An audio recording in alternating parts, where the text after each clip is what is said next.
Good evening everyone, I am Magfira Tuljannah as the MC of the Kabar Podcast. Bisa tidak? Here there are 4 quests, 2 from the Pro team and 2 from the Contra team. I am Ahmad Yusuf, I am Pro 1 team. I am Sari Rahman as Pro 2. And I, Kharen, as Contra 1. I'm Nagita Kirana as Contra 2.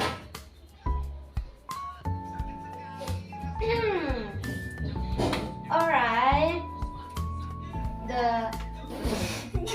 Hello and welcome to Lifestyle and Health, the podcast where we dissect the daily choices that impact our well-being. Today's hot topic, COVID and its effect on student health. Is it a study buddy or a sneaky saboteur?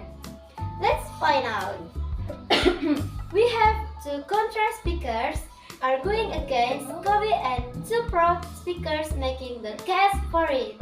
Let the debate begin. Okay, according to Increased Awareness and Preventing Drug Science Supreme Fall 2019,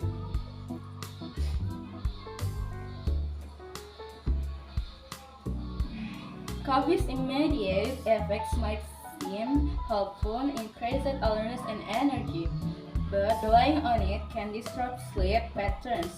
Sleep deprivation hinders learning, memory, and overall neurological development, which is particularly concerning for students.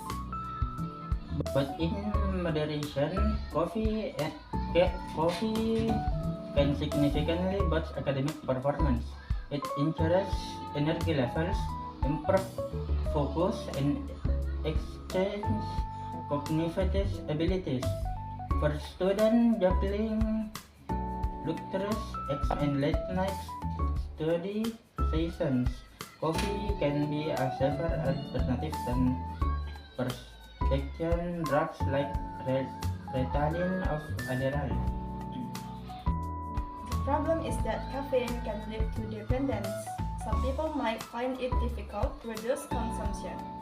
Even when facing psychological problems, also, caffeine can increase stomach acid, leading to heartburn or nausea, which is not conducive to studying.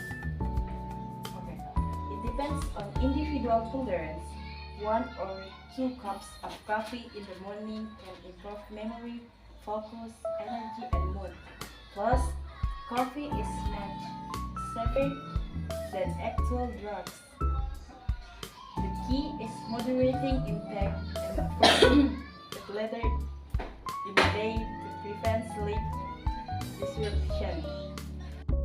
Adolescents are more vulnerable to the negative effects on caffeine due to their smaller size and lack of tolerance. Concerns include potential physiological and physiological effects.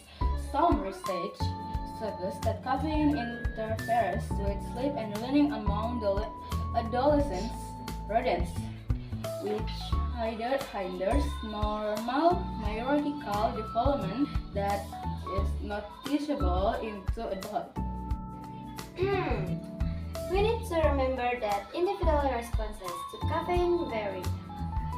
What might be a helpful boost for one student could be detrimental to another. Let's delve a little deeper. Contra 1, can you elaborate on the long-term effects of caffeine on students? Centrally, consistent lack of sleep, often caused by caffeine consumption, can affect physical growth as growth hormones are released during rest. There's also evidence suggesting caffeine might hinder brain development in young drinkers. Pro 1, how would you respond to the concerns about dependence and potential long-term effects? Moderation is key.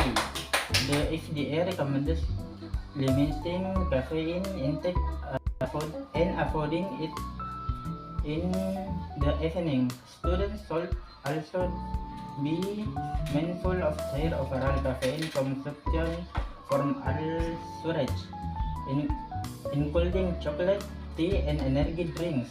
It's about feeding a balance where you reap the benefits without of the drawbacks. Interesting points. Now, let's switch gears and talk about alternatives. Contra 2. What would you recommend to students seeking an energy or focused boost without relying on coffee? Prioritizing sleep is crucial. Aim for a consistent sleep schedule. Regular exercise, a healthy diet, and mindfulness practices can also improve energy levels and focus without the need for stimulants. Part 2. Do you believe there are situations where coffee is particularly beneficial for students? Absolutely. For example, students preparing for an exam might find that a cup of coffee in the morning helps them focus and retain information.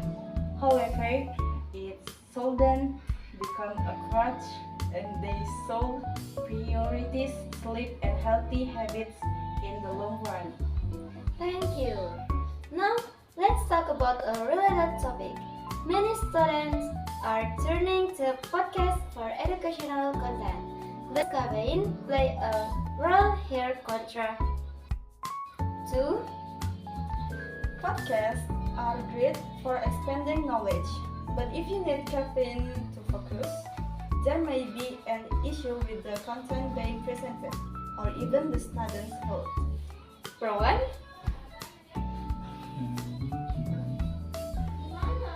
Whether it's podcast or class lectures, caffeine has been proven to help focus and improve cognitive abilities.